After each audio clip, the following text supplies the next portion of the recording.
भैया हरिंदर के सुन के कहानिया, भैया हरिंदर के सुन के कहानिया, अखिया से गिरता लोर हे भैया चलो न शिव जी की ओर, हे भैया चलो न शिव जी की ओर। भैया हरिंदर के सुन के कहानिया, भैया हरिंदर के सुन के कहानिया, अखिया से गिरता लोर हे भैया चलो न शिव जी की ओर, हे भैया चलो न शिव जी की ओर।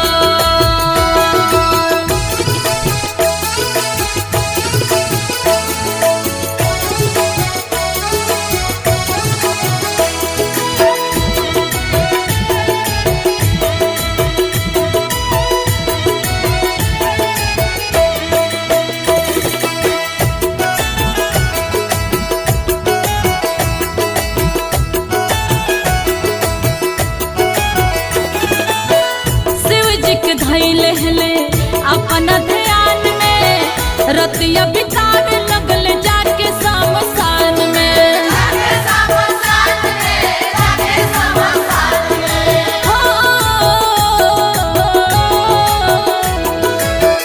शिव जी के धैले हले अपन ध्यान में, रतिया बितावे लगल जाके शमशान में।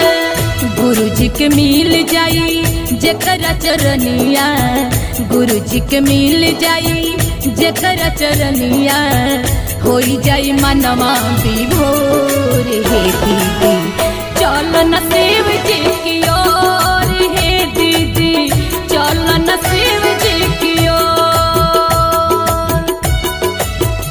Recording and mixing Ambika studio Kuchaikote.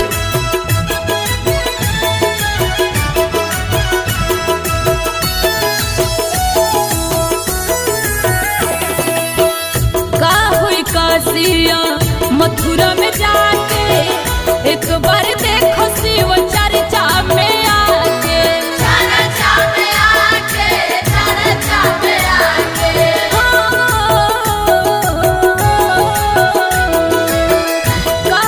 काशिया मथुरा में जाके एक बार देखो शिव चर्चा में आके।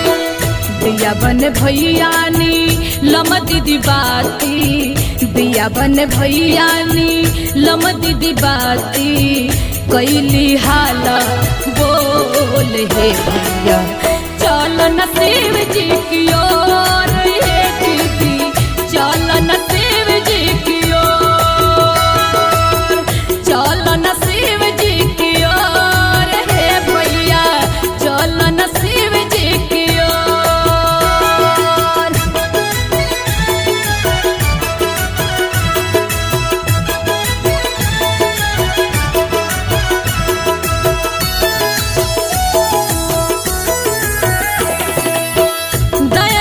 नमः शिवाय जेकरा से होई, पहली से आमा बीमारी ना होई, बीमारी ना होई, बीमारी ना होई।